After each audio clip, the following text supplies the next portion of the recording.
Amém. Irmãos, estamos aqui estudando a quinta porção da Torá. A Parashá é Haye Sara, a vida de Sara. E a vida de Sara, ela, por si só, ela é um ensinamento para que cada um de nós possa aprender, refletir sobre todos os fundamentos que a palavra do Eterno de Gênesis e Apocalipse apresenta para nós, no que trata morte da natureza carnal, ressurreição dos mortos e uma vida eterna ao lado de Adonai.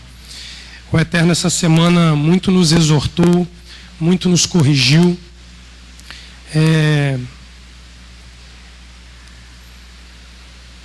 Não é uma situação confortável para ninguém estar diante de Adonai ciente das pendências que temos para com Ele. Porque nós nos colocamos e nós nos sentimos não merecedores de estar na presença de Adonai pelas nossas falhas, pelas nossas imperfeições.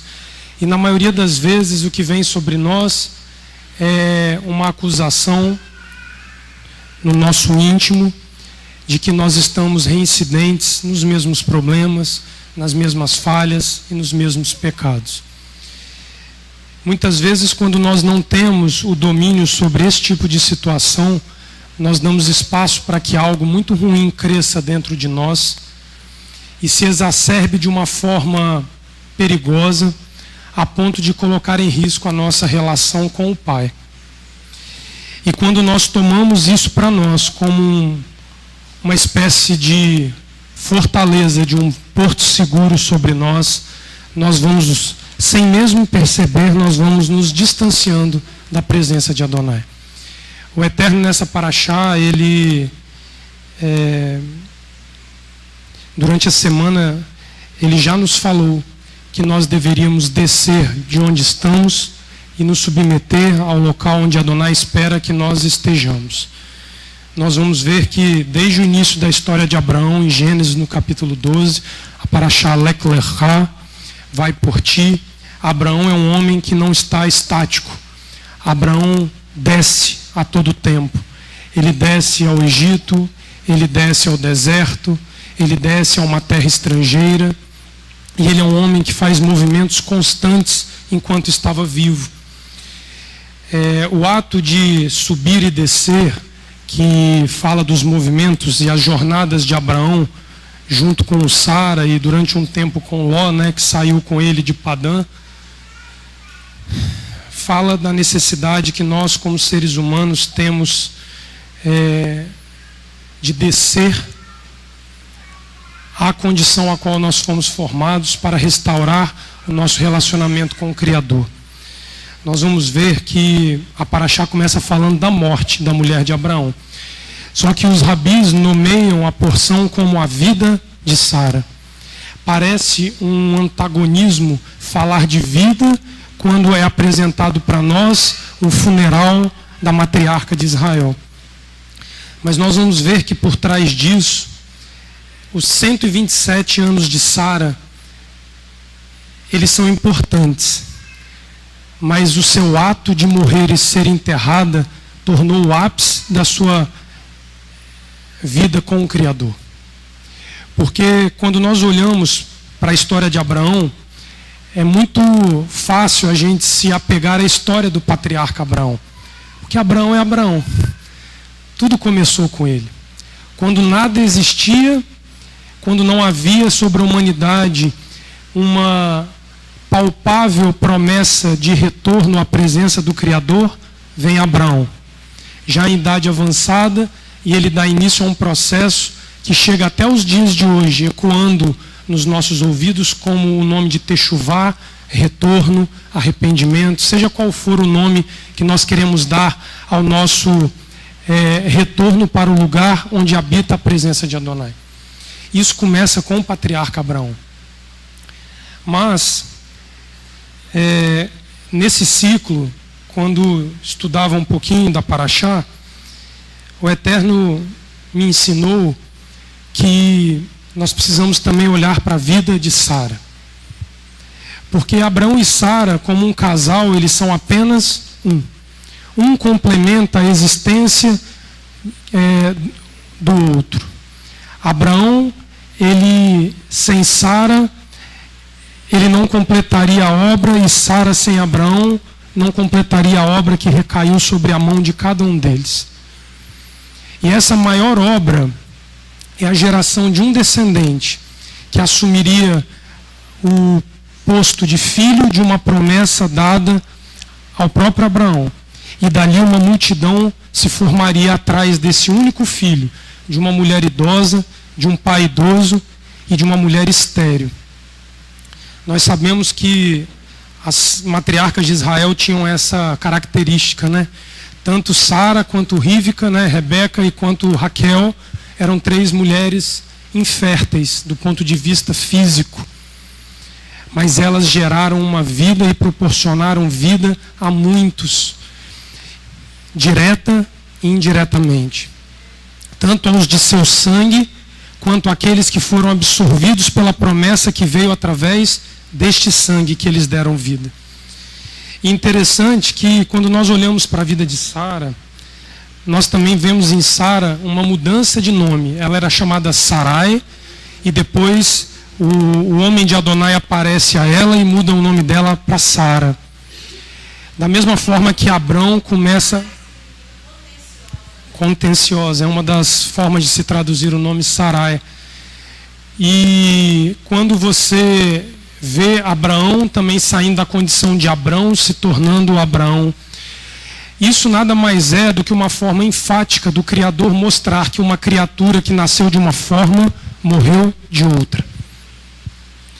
E isso não é um simples ato de ir a um cartório e mudar o nome e dizer assim: eu hoje, Leonardo, me chamo algum outro nome que eu assim quiser denominar para que ele tenha para mim. O que vai contar no dia que Adonai me confrontar vai ser se o Leonardo, que nasceu sem conhecer Adonai, ele morreu conhecendo Adonai. Essa é a diferença que vai transformar um Leonardo no outro Leonardo, um Ulisses no outro Ulisses, um Leomar no outro Leomar. A questão do nome no patriarca é para que torne-se algo enfático. Ele dava nome a um povo.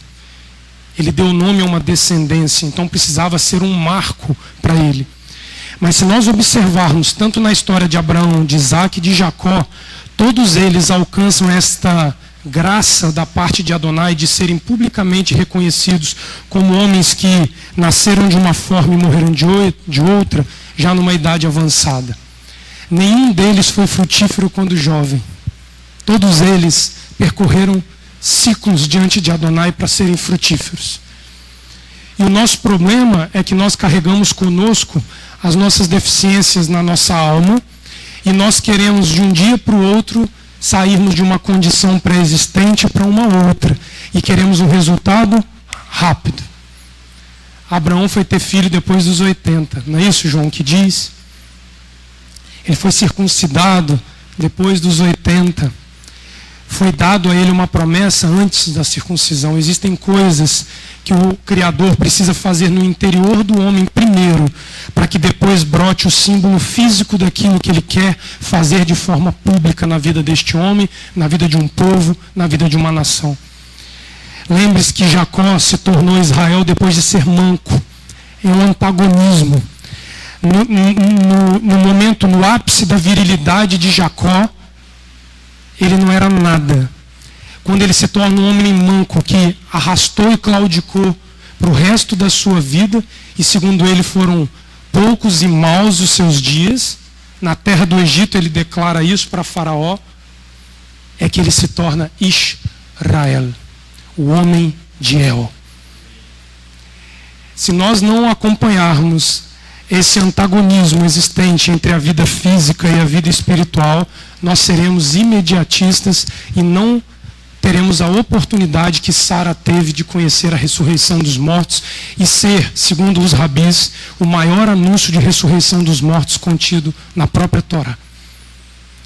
Porque nós vamos ver que Sara, nela e na sua ação, ecoa um anúncio de algo que Adonai viria fazer no futuro sobre toda a humanidade, que era dar a cada homem e cada mulher a oportunidade de nascer de novo, como ele disse aquele fariseu, era Nicodemos. É necessário que o homem morra e nasça de novo. Sara morre com esta essência dentro dela, para que o Messias depois viesse e outorgasse o nome de Sara, dizendo: Sara morreu conforme as Escrituras desejavam que ela morresse. Mas de Sara nasce um povo, então há vida após a morte. Tanto no âmbito físico, ela gera um descendente que gerou 2 descendentes, que depois geraram milhares de descendentes, quanto no âmbito espiritual, ela anuncia. E nós vamos ver que mesmo antes do Mashiach pisar a terra, a Torá já mostrava e fazia um ensaio do que seria a ressurreição dos mortos. Nós vamos chegar lá. Nós vamos ver os profetas de Adonai anunciando o que o Mashiach em massa faria sobre a face da terra. Mas uma coisa interessante é que Sara vive 127 anos. E o primeiro versículo da porção diz assim: Gênesis capítulo 23, versículo 1, Bereshit 23, 1. Os anos da vida de Sara foram 127. Esse é o primeiro versículo de Raia Sara, a vida de Sara. Numa outra tradução, pastor, eu achei alguma coisa muito interessante, porque a gente vem falando que nós temos que viver uma etapa de cada vez diante de Adonai. Existe o sacrifício diário, existe o sacrifício semanal, que é o Shabat, existe o sacrifício da lua nova, que é mensal, existem as festas anuais e depois começa tudo de novo. Então nós vivemos ciclos. Quando eu fui olhar uma outra tradução desse primeiro versículo, ele diz assim, observa o detalhe da diferença. As vidas de Sara são 100 anos e 20 anos e 7 anos, os anos das vidas de Sara. Ele pluraliza a palavra vida para dizer que Sara teve múltiplas vidas. Só que é interessante que isso não está falando de reencarnação, porque Sara viveu os 127 anos no mesmo corpo, como a mesma mulher, casada com o mesmo homem, mãe do mesmo filho. Então ela não evoca reencarnação, mas ela vai evocar uma ressurreição após a morte da natureza pecaminosa que ela carregava dentro dela, e ela viveu ciclos ressurgindo diante de Adonai. É isso que significa as vidas de Sara. E eu achei interessante que ele pontua 100, 20 e 7. Ele faz 3 pontuações para isso. O primeiro que eu entendi disso é que 3 na Bíblia Sagrada fala sempre de uma urgência. Então, quando nós nascemos, nós temos uma urgência de nos transformarmos em outro ser. É urgente. Yeshua ressuscita ao 3º dia.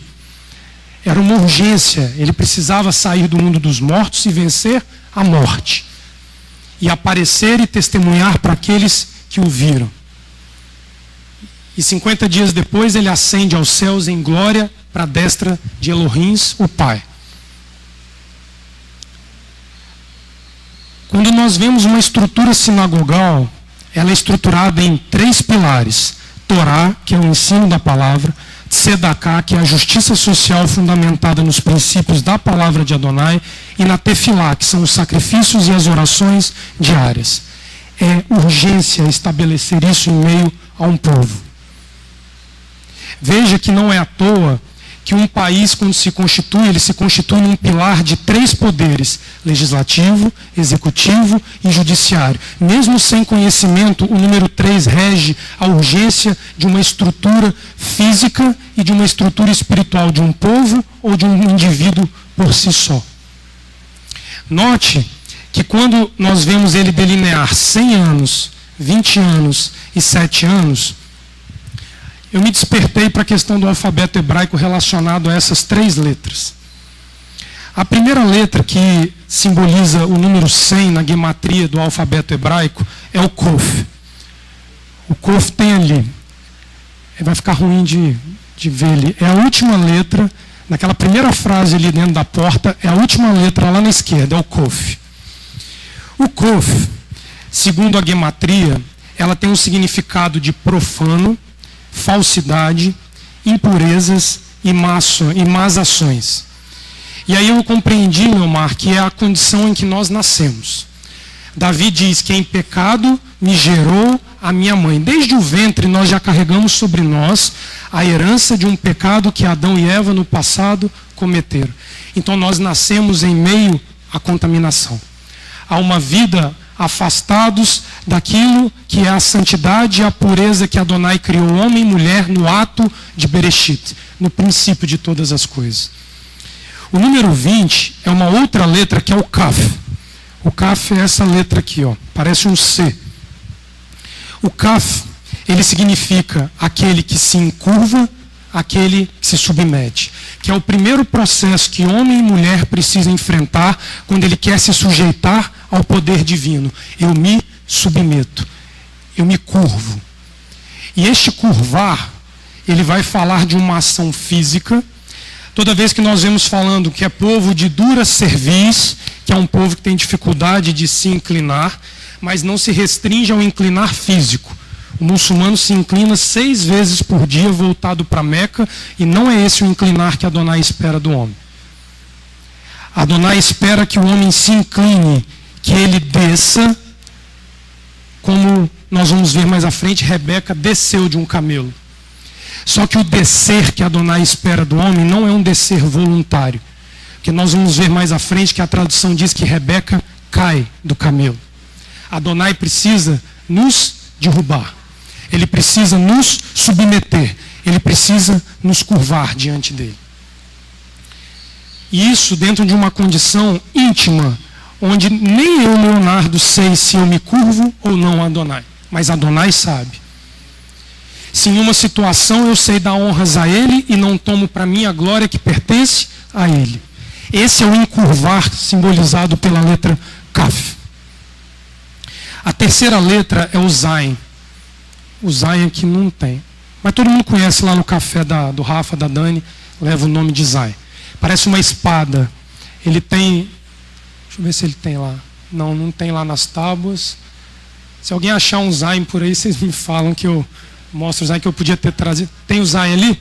Tem. É a primeira, segunda, terceira, quarta linha da tábua da direita, a primeira letra da direita para a esquerda. É o Zain. Não é isso? Quarta, né? É isso aí. O Zain, ele é a 7ª letra do alfabeto. Ah, o Zain. Muito obrigado, Midian. Zain. O Zain, ele é a 7ª letra do alfabeto hebraico. Ele fala de poder, ele fala de autoridade. Ele tem o símbolo da espada, que é a própria Torá. A palavra de Adonai vem como uma espada sobre o homem. Lembra quando Salomão dá a sentença de morte a Simei? Ele fala assim, arremete contra ele com a espada.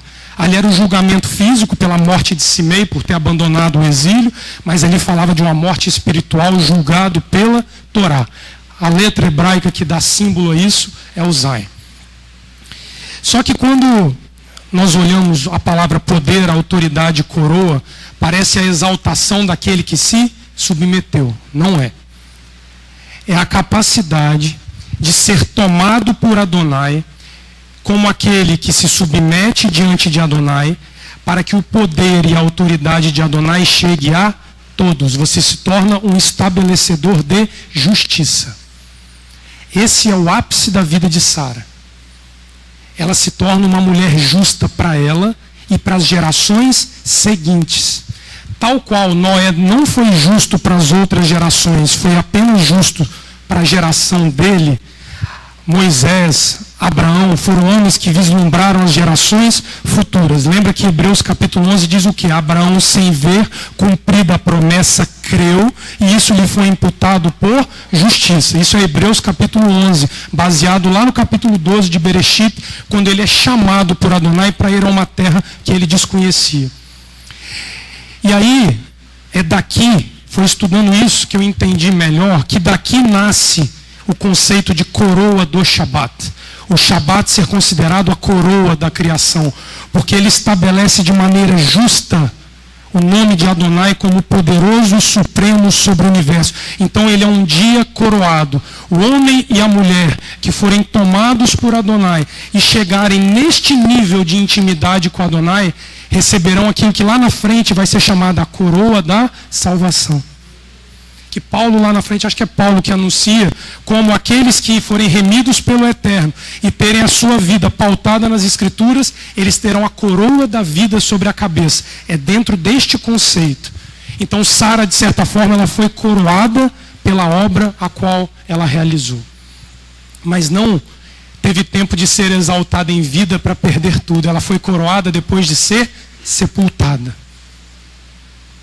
E interessante que, segundo o Midrash fala, que é um compêndio de comentários da Torá oral, ele diz que as múltiplas vidas de Sara, elas são o caráter multiplicador de vida oriundo do seu próprio ventre. E esse caráter multiplicador de Sara, ele se traduziu pelos movimentos de descida que Sara fazia acompanhando Abraão, a Mesopotâmia, a terra de Canaã, ao Egito, ao palácio de Faraó, à casa de Abimeleque. A própria esterilidade de Sara é considerada pelos rabis como uma ação divina para que ela descesse, para que ela saísse de uma posição e fosse para uma posição de inferioridade, para que Adonai viesse e tomasse a vida dela.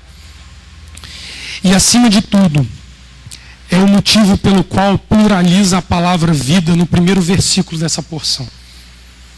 O capítulo 23, ele vai mostrar a importância do funeral de Sara para o futuro da nação de Israel e daqueles que seriam enxertados nessa nação, conforme Paulo diz ali em Romanos, no capítulo 11. E vós, outrora zambujeiros, árvore estranha, sereis enxertados na oliveira santa e beberão da mesma, serão nutridos pela mesma raiz.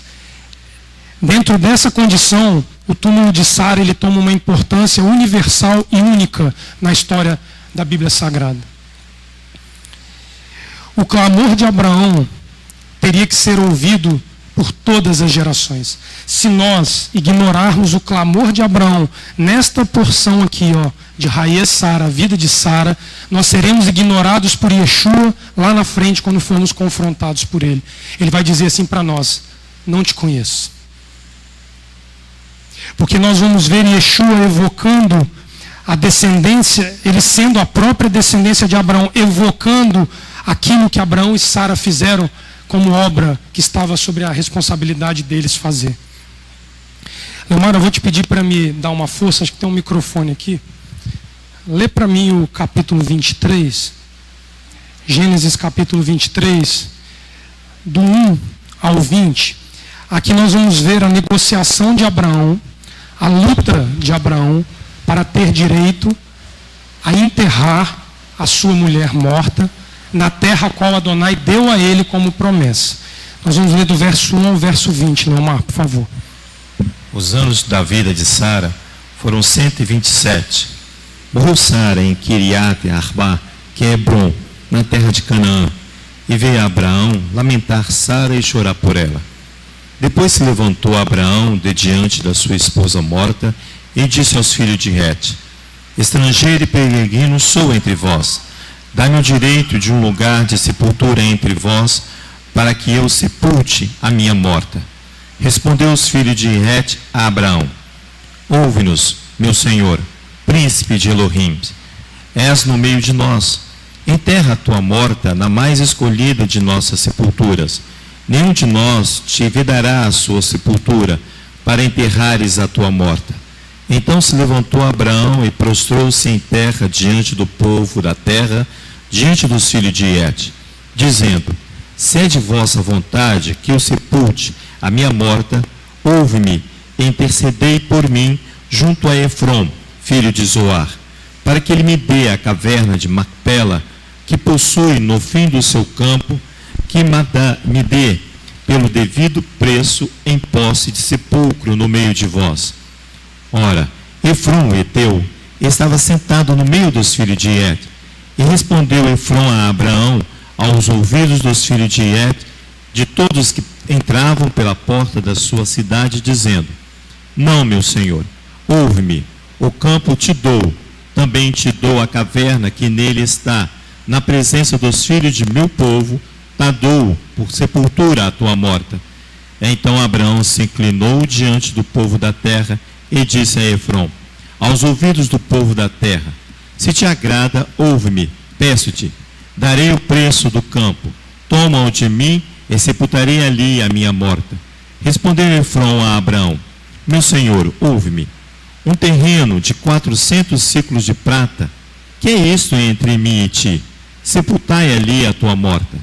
Abraão concordou com os termos de Efrom e pesou-lhe a prata que lhes tinha falado aos ouvidos dos filhos de Het, 400 ciclos de prata, moeda corrente entre os mercadores. Assim o campo de Efrom, que estava em Macpela, em frente a Mamre, o campo e a caverna que nele estava, e todo o arvoredo que nele havia, e todo o limite em redor, se confirmaram a Abraão por posse na presença dos filhos de Het, de todos os que entravam pela porta da sua cidade. Depois sepultou Abraão a Sara, sua mulher, na caverna, no campo de Macpela, em frente a Mamre, que é Hebrom, na terra de Canaã. Assim o campo e a caverna que nele estavam foram confirmados a Abraão pelos filhos de Het em posse de sepultura. Observa o verso 4. Eu vou ler numa outra tradução. Olha como Abraão clama pelo direito a ter ali Sara enterrada. Ele diz assim, verso 4. Eu sou Meteco, um habitante entre vós.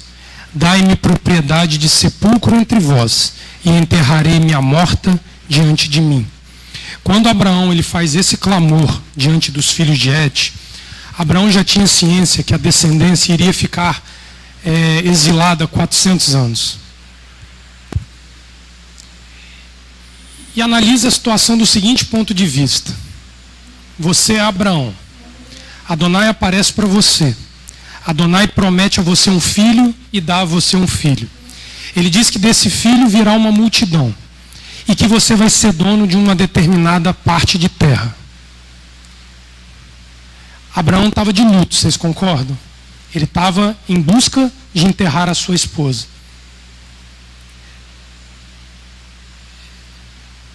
Ele precisava ser tão submisso como ele foi para clamar o direito de enterrar Sara ali, sendo ele o dono da terra dado por Adonai? Abraão tinha todos os motivos do mundo, nesse momento, com uma alma ferida e abatida pela perda da sua esposa, de se lançar violentamente contra os povos da terra e tomar o campo à força. Ele podia fazer. Ele não era o dono do campo. Adonai deu a ele. Mas Abraão diz assim, dá ao teu servo. O dar é no intuito de vende para mim o direito de enterrar a minha morta.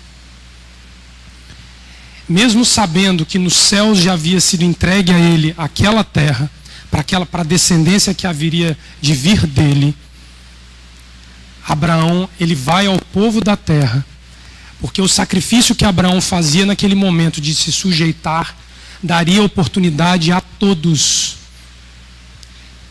que crescem na promessa dada a ele, de ter o direito de ser enterrado nesta terra. E ele está indo além do âmbito físico de sepultura. Ele está indo para um âmbito onde ele fala de tomada de posse de uma terra, de um descanso permanente ao lado do Criador. Então Abraão aqui, ele não permite que a alma dele ferida lesasse o outro. Ele não viola o direito humano que o outro tinha de se sentir dono da terra, mesmo que nós saibamos que Adonai é o dono da terra e dele é ela e toda a sua plenitude, como diz o Salmo 24, que a gente ora em todo serviço. Mesmo assim, com a dor da perda da mulher, a mulher já era uma defunta nas mãos de Abraão, ele clama pelo direito, e esse direito vem a ele a um custo altíssimo. 400 ciclos de prata pela caverna de Macpela e o campo ao redor é considerado pelos exegetas como uma supervalorização do campo, a ponto de Abraão ter riscos de falência econômica. Esse é o comentário rabínico que eles colocam. Abraão não olhou para isso.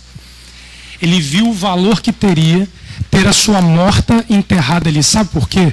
400 anos depois, quando a descendência voltasse, não ia ter um documento escrito e um cartório de registro de imóveis para ele ir lá alegar ser dono da terra.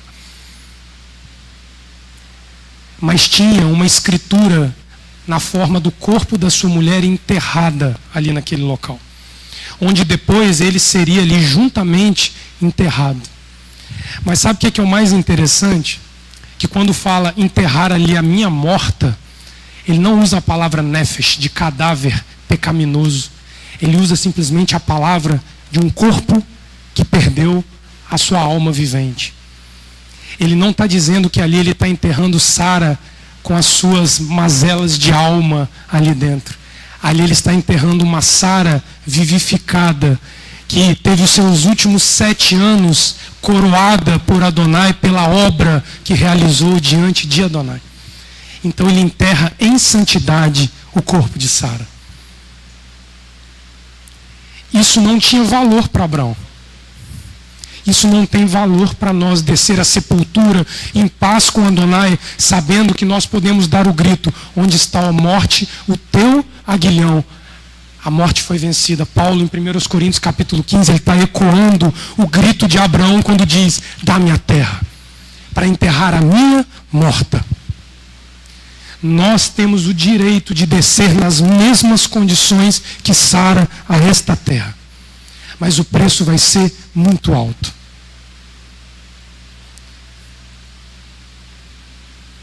Alto a ponto de cada um só poder pagar com a própria vida o preço de ser enterrado nessas condições, sem pendências com Adonai. Sara deu trabalho para Abraão. Sara foi uma mulher machucada pela vida que aos 60 anos teve que largar a parentela, o conforto da casa dela e seguir Abraão. Adonai não falou com Sara, falou com Abraão. Ela seguiu o marido dela. Ela se sujeitou ao marido dela. Sara teve que ver uma serva deitar-se com o próprio marido e dar uma descendência a qual ela não tinha força para dar.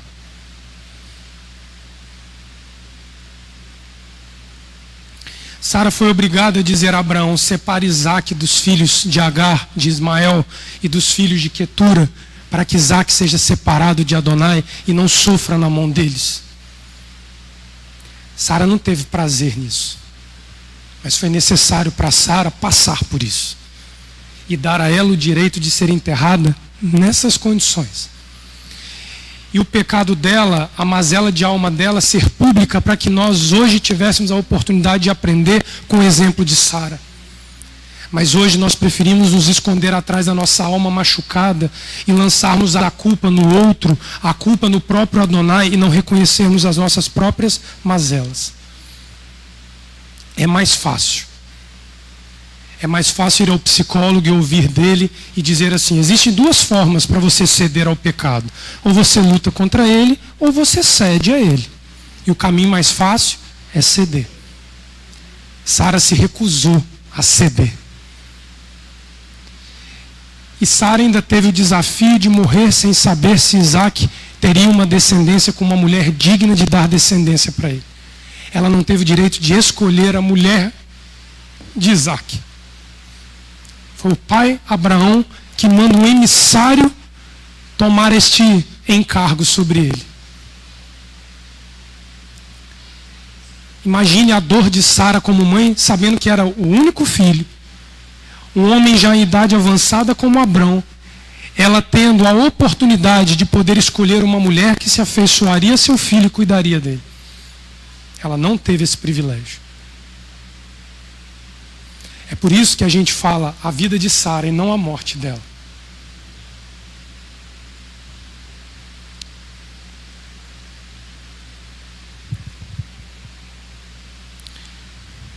Até hoje, a sepultura de Sara é motivo de confusão na posse de terra em Israel. Os muçulmanos fazem uma mesquita em cima do provável local onde é o campo de Macpela, em Hebron, e ali eles selam a sepultura de Adão, Eva, Abraão, Sara, Isaac, Rebeca, Jacó e Leia, Lia, que estavam todos ali enterrados. Mas a característica em comum destes 4 casais que são enterrados ali é que todos eles morrem sem o ídolo abraçado a eles. Todos os que foram enterrados no local onde Sara tomou a posse física da terra para a descendência de Abraão através de Isaac, todos morrem sem estar abraçado com a sua alma ébria e excedente que se torna um Deus dentro de nós e morrem em paz com Adonai Eli. Observa que Raquel é enterrada em Betlehem, fora dali.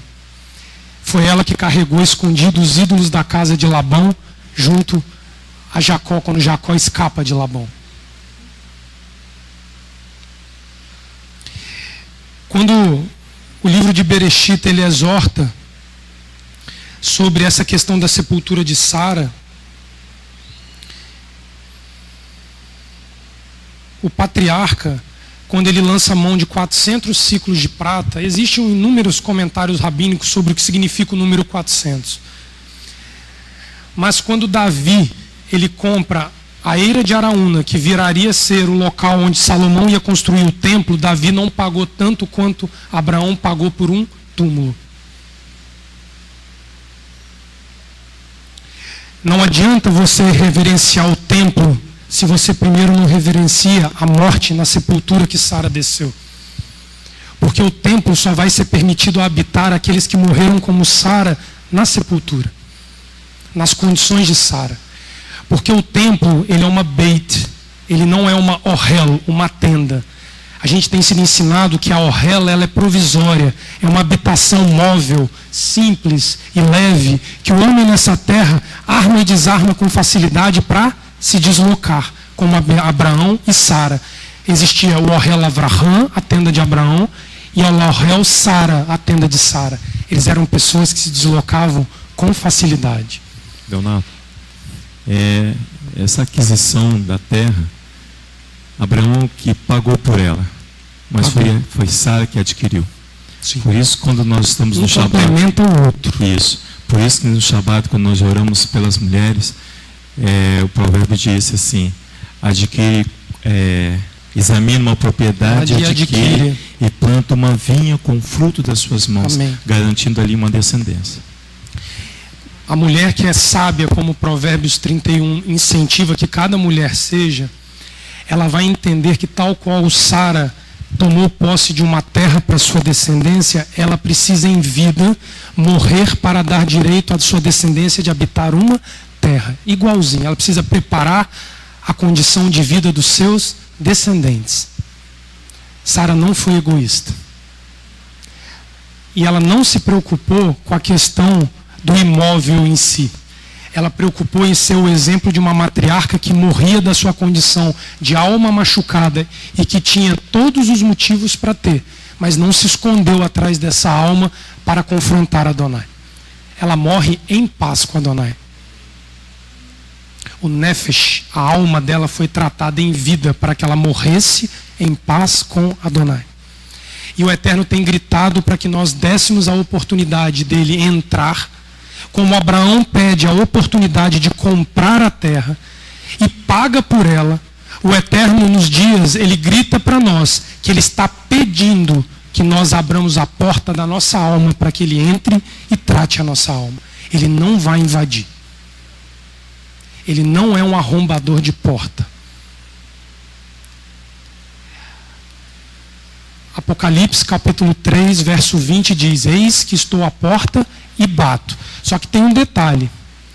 O capítulo 3 de Apocalipse, a carta à igreja de Laodiceia, a comunidade de Laodiceia, ela faz uma advertência anterior ao bater da porta. Presta atenção. Ele diz assim no verso 18 do capítulo 3 de Apocalipse: aconselho-te. Olha só o cuidado das palavras do Mashiach. Eu te aconselho. Ele não força, ele te dá um conselho. Que de mim compres ouro refinado no fogo, porque estava impuro. Se olhar antes ali o texto vai dizer que era um miserável, coitado, pobre, cego e nu. que compres ouro refinado no fogo, para que te enriqueças, e vestes brancas para que te vistas, e não sejas manifestas a vergonha da tua nudez.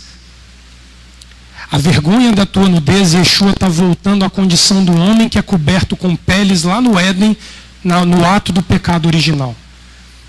Ele está dizendo que nós não sejamos pegos pelo Mashiach no dia vindouro, quando estivermos expostos ao pecado. Que nós confrontemos o Mashiach quando ele vier nos acusar, quando ele vier nos trazer a Torá e nos confrontar com ela, nós não estejamos nus. Não é à toa que um funeral hebreu, você não bota a roupa que o indivíduo mais gostava de usar em vida. Você bota uma veste branca de linho para que o indivíduo ele seja encaminhado à sepultura, simbolizando a purificação que ele deveria ter buscado ao longo da sua vida. E assim ele possa ser reconhecido no dia da ressurreição dos mortos. Lembra quando abrem a sepultura de Yeshua, que não encontram o corpo dele?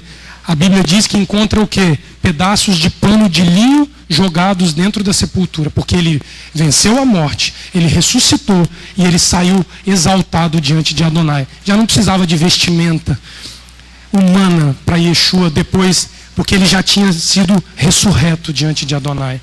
É a mesma promessa para nós, ela não está longe de nós. Raê Sara fala desse ato de Yeshua de ressuscitar dos mortos. E o interessante é que lá na Parashá, nós temos a tendência, muitas vezes, de olhar as ações e as grandes ações que os homens fazem. Quando Abraão, ali com 318 homens, vence o exército dos 4 reis que se levantam contra os 5. Sim, é um ato maravilhoso de Abraão. Mas Abraão, dono de uma terra, se submeter e implorar pelo direito de enterrar uma morta, é uma dificuldade muito maior do que vencer um exército como ele venceu. Porque ele venceu a ele mesmo. O sepultamento de um corpo, através do ritual judaico, segundo os rabinos talmúdicos, ocorre uma afirmação de que o corpo físico ele constitui a morada provisória da alma. E por isso ele deve ser tratado como algo sagrado, que não pode ser profanado. Você não pode profanar um cadáver, você não pode profanar o seu corpo em vida. Por isso que é proibido a prostituição física, por isso que é proibido o embriaguez, é proibido você tomar ações que prejudiquem o seu próprio corpo. Só que o sepultamento, através do ritual judaico, ele vai além disso. Porque quando você sepulta uma pessoa que morreu crendo na Torá e que dela brota vida e dali a ressurreição dos mortos é anunciada para a humanidade, os rabis ensinam que este é o princípio da crença da ressurreição dos mortos dentro da Torá. A forma como nós morremos traduz o que em vida nós cremos. E eu não estou falando do ritual especificamente, dizendo que tem que pagar um rabino para vir de não sei aonde para te enterrar. Não é isso que eu estou falando. Mas a forma como você sai da condição de vivo para um homem que desce à sepultura, ela precisa ser como Sara. 120 anos de uma forma e os últimos 7 anos de outra. É essa a condição. Pois não, pastora. Eu nunca tinha entendido Apocalipse 14. Apocalipse 14. Não sei se você vai lá. Não vou. Olha só, eu nunca tinha entendido de 1 a 5. Eu entendi com essa questão da alma, que não deixou se contaminar. Então se torna aqui virgens, pois são virgens. Olha aqui, do capítulo 14 do Apocalipse, e está falando dos homens. Amém. Que não entrega a sua própria alma ao domínio de mulheres, mas a sua alma é entregue a Adonai. Porque não está falando de um casamento físico e de relações físicas. Olha aqui, então olhei e vi o Cordeiro em pé, sobre o Monte Sião. Com ele 144.000 que traziam escrito na testa o seu nome e o nome de seu pai. E ouvi uma voz do céu, como a voz de muitas águas, como a voz de uma grande trovão. A voz que ouvi era como de arpistas que tocavam com as suas harpas e cantavam um cântico novo diante do trono. e diante dos 4 seres viventes e dos anciãos. Ninguém podia aprender aquele cântico, senão os 144.000 que tinham sido comprados da terra. Estes são os que não se contaminaram com mulheres. Você acha que ele está falando de relação sexual? Não. Senão nós iríamos proibir o casamento. Ele está falando aqui que não entregou. Olha aqui, pois são virgens. Homem, né? Está falando da alma do homem. Isso. Olha aqui, entregou, né? Estes são os que seguem o Cordeiro para onde quer que vai. Estes são os que dentre os homens foram comprados para ser as primícias de Elohim e para o Cordeiro. Amém. Na sua boca não se achou engano. Eles são irrepreensíveis de tanta vida que há neles. Amém. E essa morte da natureza carnal foi palpável. Amém. Não E é ela é verdade? real. Ela é real. Atual. E ela é para ser vivida por cada um de nós. Amém. É o que a Torá nos convida a fazer. Amém. Porque se nós olharmos dentro de um pretexto de que nós não podemos ser o que Sara foi ou o que Abraão foi, nós nos escondemos atrás da pequenez da alma que diz assim: Adonai não é Deus para me transformar num homem e numa mulher melhor do que eu sou. É a mesma coisa de falar isso. Os homens e as mulheres grandes que existem na palavra de Adonai não foram ali expostos para serem exaltados, mas para serem seguidos. Para serem exemplos de que homens e mulheres falhos como nós somos, temos capacidade de nos ajustar diante de Adonai e descer em paz à sepultura. E isso me faz lembrar uma palavra que há 2 anos o Eterno vem falando conosco. Vocês riscarão os nomes de alguns do livro da vida e ajudarão a descer outros em paz à sepultura.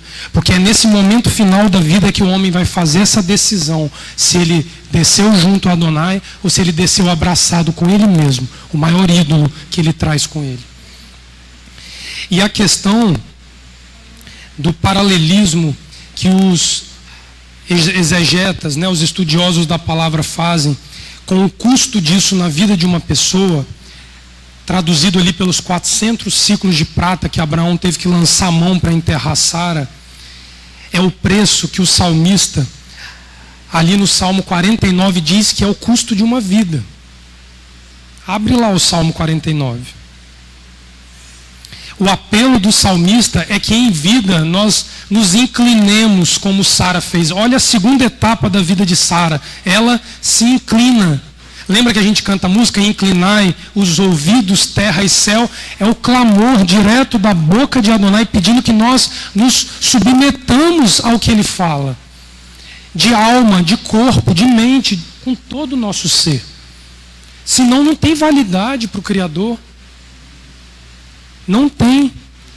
E o interessante é que nós vamos ver que no final de tudo, meu mar, entender a plenitude que Sara morre e que Abraão morre é entender a condição suprema de Adonai. Porque Adonai se mostra pai através de Abraão e ele se mostra matriciador, gerador de vida através de Sara. Porque o útero foi de Sara. Adonai nos gera como uma mulher gera um filho. E nos faz viver. Olha o que o Salmo 49 fala. Ouvi isto, todos os povos. Ele não restringe ninguém, é para todo mundo. Inclinai os ouvidos, todos os moradores do mundo. Quer humildes, quer grandes, tanto ricos como pobres. A minha boca falará sabedoria. A meditação do meu coração será entendimento. Inclinarei os meus ouvidos a uma parábola.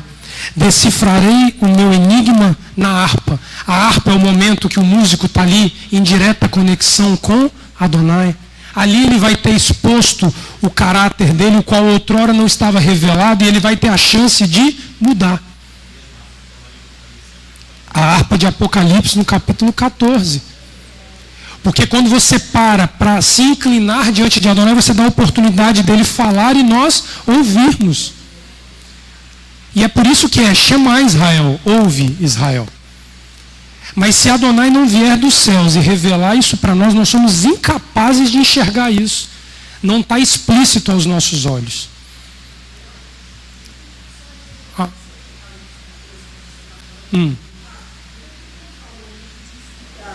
Então, a vida em abundância me lembrou o fato de Yeshua ter sido entendi.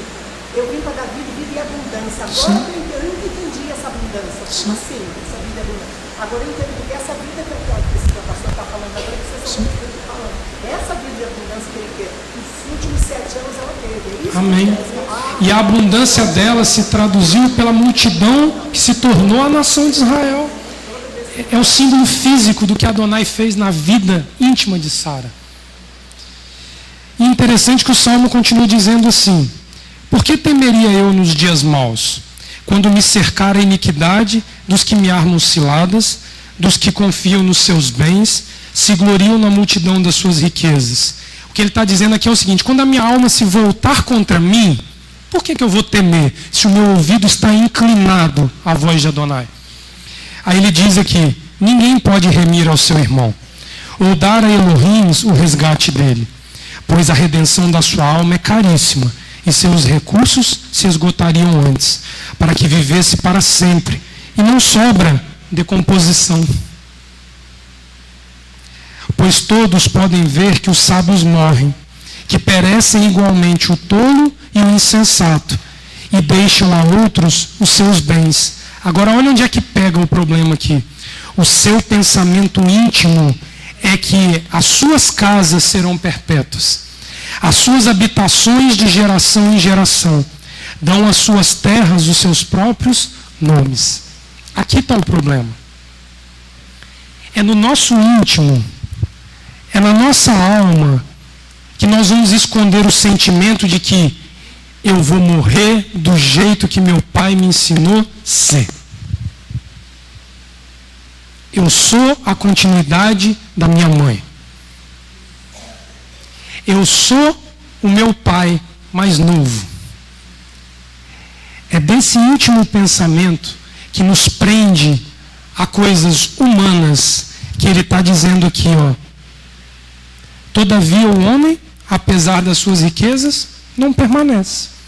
A vida de Sara foram 127 anos. Se ela tivesse morrido com tudo aquilo que ela deixaria de ter vivido ao lado de Adonai, nós não estaríamos falando de Sara aqui agora. Vocês lembram da mulher de Ló, que olha para trás e vira estátua de sal? Todo mundo ensina aquilo, né? A gente, anos e anos, ouve ensinar que aquilo ali é a falta de fé, que ela foi. Não tem nem o nome dela citado.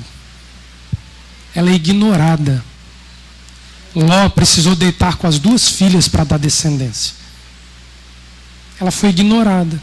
As obras dela não eram dignas de serem relatadas para que nós estivéssemos falando, e nem copiadas por ninguém, para que nós estivéssemos aqui falando da mulher de Ló. Mas nós temos Sara, nós temos Rívica, nós temos Leia, nós temos Raquel para falar delas. E sem ocultar aquilo que elas fizeram de equivocado. Porque o equívoco delas é a chance de nós acertarmos. Nós somos indesculpáveis. A palavra vida, a qual dá o nome ao título da Parashá, Sara só alcança em plenitude quando ela morre. A vida em hebraico, ela é uma palavra que deriva do verbo hayá. Por isso que o nome Hayé Sara. Esse verbo no hebraico significa viver, ter vida, sustentar a vida, viver para sempre, ser vivificado, restabelecer-se da morte, mas o maior significado da palavra Hayé no hebraico é gerar vida. Então, quando você fala da morte de Sara, você exalta a capacidade que ela teve em Adonai de gerar vida em outros. A morte de Sara, ela é exaltada e narrada nessa Parashá, porque a sua morte física deu um entendimento a nós que ela seria uma matriz vital ao povo de Israel.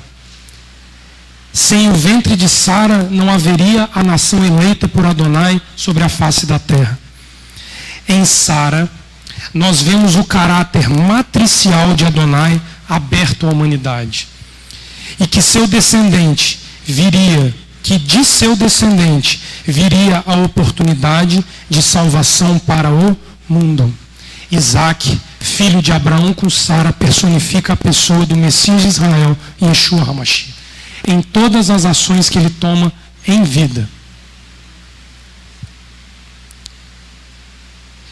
Especialmente quando nós estudamos e vemos o cuidado do caráter de Isaac quando ele contrai matrimônio com Rebeca. Quando nós vemos o caráter de Isaac, o caráter matrimonial de Isaac com Rebeca, nós vamos entender que do ventre de Sara sai o descendente que reuniria o homem ao seu Criador.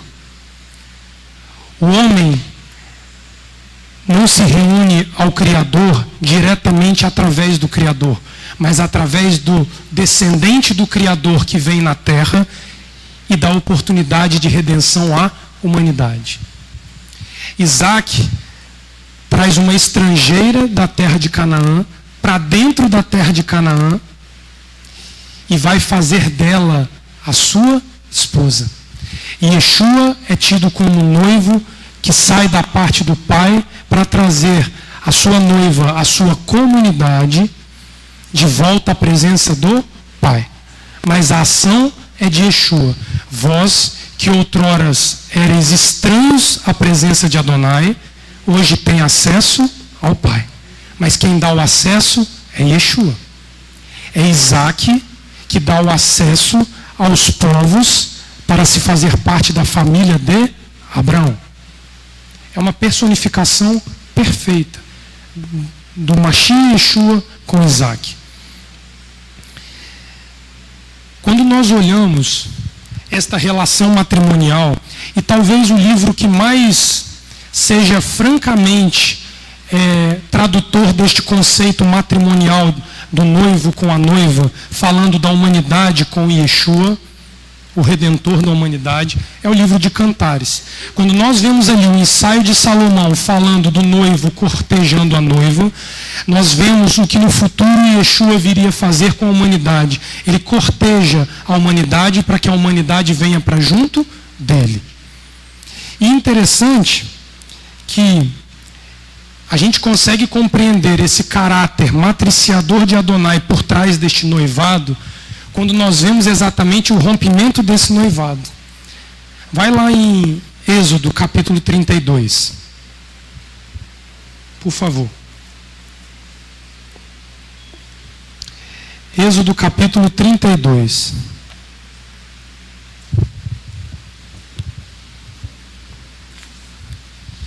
Nós vamos ler aqui o verso 7 ao 9. E depois nós vamos ao 25. O que estava acontecendo aqui? Esse daqui é o desastre e a tragédia do bezerro de ouro. É unânime entre os rabis e entre os estudiosos da palavra que, quando ali no livro de Êxodo, no capítulo 20, 19 e 20, ocorre uma aliança matrimonial entre Israel e Adonai, através da Torá. Quando nós vemos este conceito de convite a um noivado da parte de Adonai para com a nação de Israel, nós vamos ver que Israel, ao cometer o pecado do bezerro de ouro, Leomar, ele mancha a pureza do noivado. Ele mancha a aliança que comprometia a humanidade com o Criador. E ele diz assim no verso 7. Adonai diz a Moisés: vai, desce. Sim, teu povo se corrompeu. Aquele que fizeste subir da terra do Egito. Eles se afastaram depressa do caminho que lhes ordenei. Fizeram uma fundição, um bezerro. Prosternaram-se diante dele e sacrificaram. Eles dizem: Ei-nos, teu Elohims. Israel, te fizeram subir da terra do Egito. Adonai diz a Moisés: vi esse povo. É povo duro de nuca. Sim, ele é. É aquele povo que não conseguiu seguir a conduta de Sara de se encurvar e se dobrar. Nesse momento aqui, Israel bota em risco diretamente a condição dada pelo Eterno de se tornar povo de Adonai. O verso 25 desse mesmo capítulo diz assim: Moisés vê o povo. Sim, está eriçado. Arão o havia eriçado com escárnio para seus assaltantes. O que ele está dizendo aqui é que a alma estava elevada demais.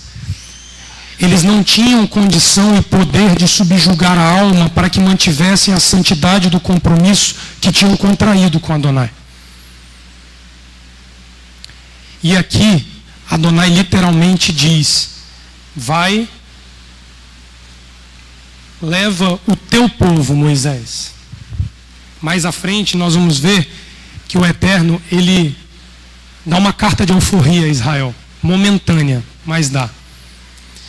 E no capítulo 34, passa as páginas aí do livro, você vai ver o intermediário, Moisés,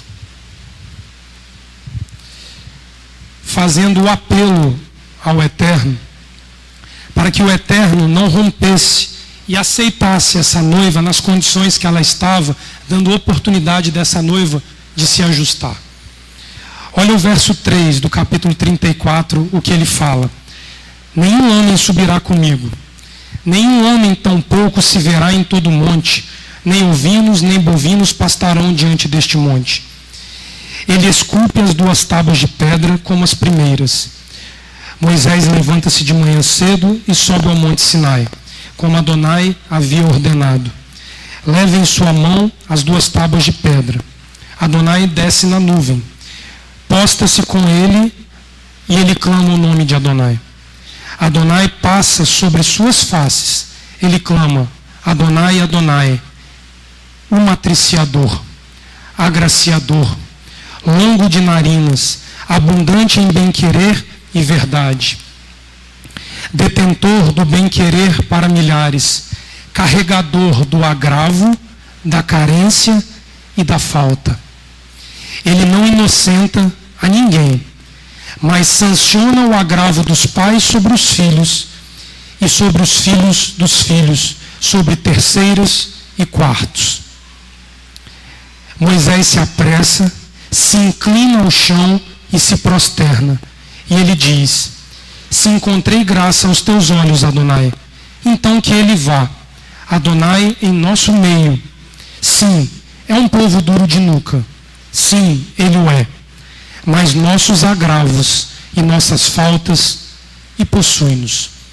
O apelo, quando Moisés declara os 13 atributos da santidade de Adonai, essa declaração de Moisés é conhecida como os 13 atributos divinos.